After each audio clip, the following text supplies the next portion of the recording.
Go. Hello students, today we are starting an amazing poem of your syllabus. The title of the poem is Amanda. The poem Amanda has been composed by Robin Klein. Robin Klein was an Australian poet. In this poem, the poet writes about a young girl who is constantly instructed by her elders and who wants to be free from the instructions of her parents. She is told to finish her homework, to tidy her room, not to bend her shoulders, but she wants freedom.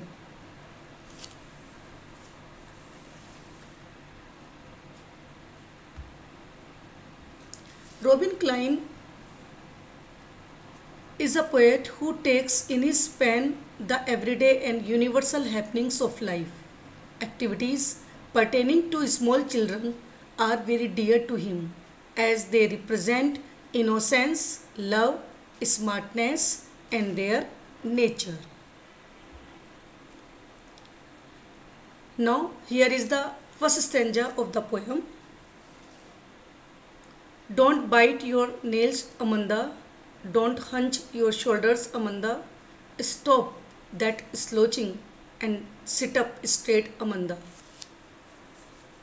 Here it is clear that the speaker of this stanza is Amanda's mother, because in this stanza she is instructing to Amanda.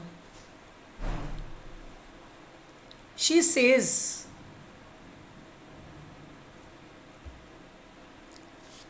she sees Amanda biting her nails, and so she asks Amanda not to bite her nails. She is also advised not to bend her shoulders and asked Amanda to sit up straight.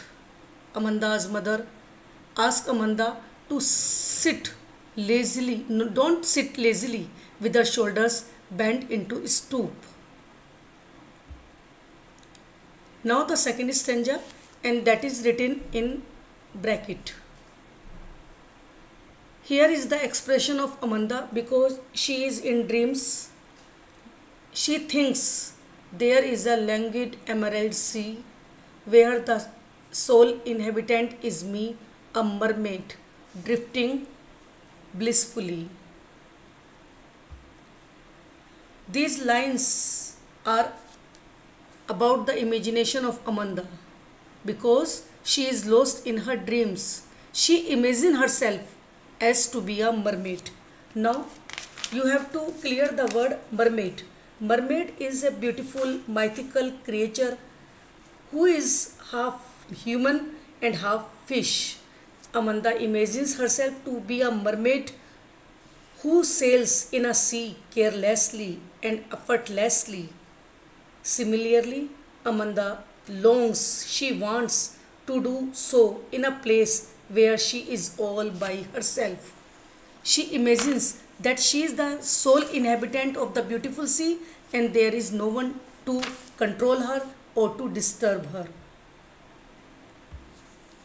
Again, the third stanza, and the speaker of this stanza is Amanda's mother. Again, Amanda's mother's instruction starts. Did you finish your homework, Amanda? Amanda's mother asking her if she had finished her homework. Did you tidy your room, Amanda? I thought. I told you to clean your shoes, Amanda. Lines are very clear.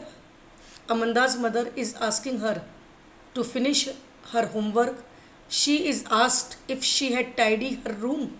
She had been asked to clean her shoes also. The parent asks her if she has done that. Now again the feelings of Amanda. These lines are also written in bracket. I am an orphan roaming the street. I pattern soft dust with my hushed bare feet. The silence is golden. The freedom is sweet. Here I is Amanda. She is not an orphan, but she again is lost in her own thoughts. She imagines herself to be an orphan with no parents to nag her, to control her. She feels happy in being an orphan. She imagines that she is roaming in the street with bare feet. She is making soft pattern as she puts her feet gently in the dust. There is all silence about her with no one to control her, to instruct her. For the little girl, this silence is golden. She is amazing that when there will be no instructions, there will be no control, then there will be silence. And silence is golden and the freedom is so sweet.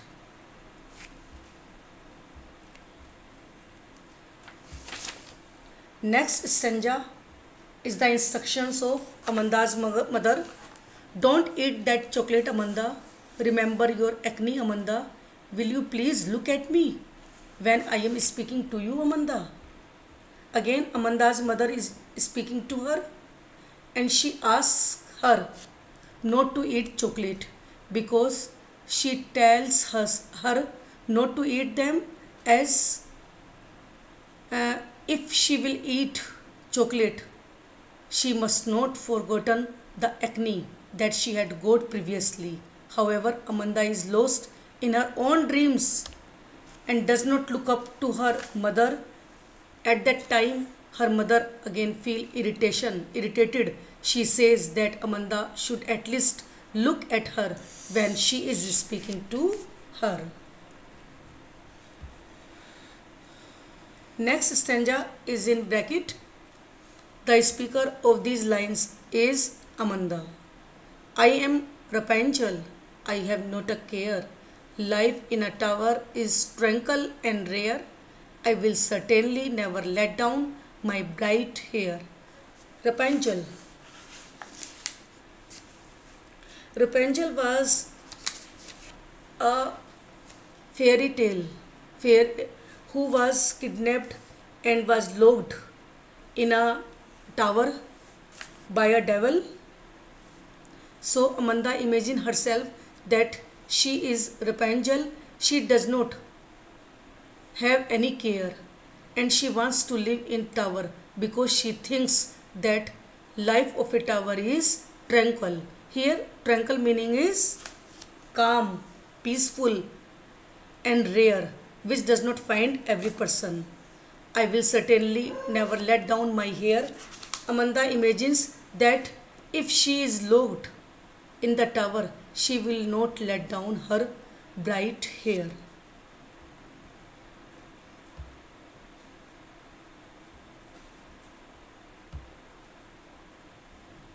Again, Amanda's mother is instructing her, stop that sulking at once, Amanda. You are always so moody, Amanda. Anyone would think that I nagged at you, Amanda. Sulking, that is silence.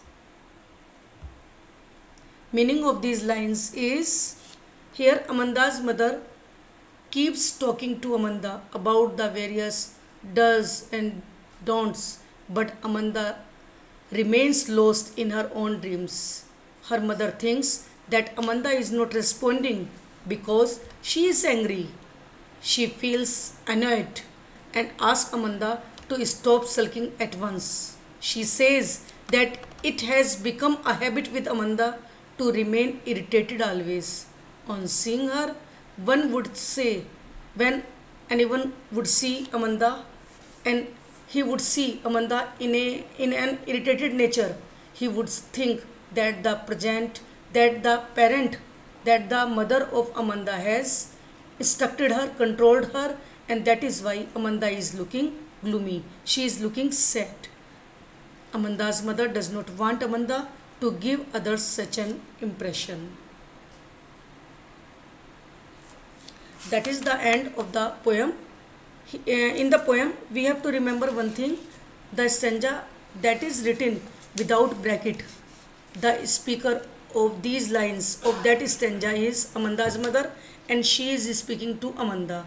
But the stanza that is written in bracket there the speaker is Amanda and she is speaking to her mother. Thank you.